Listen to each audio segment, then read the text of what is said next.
महाकवी कालिदास यांच्याविषयी काही शब्द बोलणार आहे। सर्वप्रथम या महान कवीवर याला मी नमन करतो।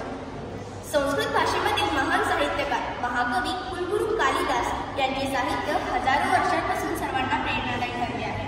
महाकवी कालिदास यांच्या साहित्याचा अभ्यास केल्याशिवाय संस्कृत भाषेचा अभ्यास पूर्ण होऊच शकत नाही। संस्कृत भाषेमध्ये त्यांनी अतिउच्च दर्जाचे साहित्य भारतवर्षाला दिले आहे।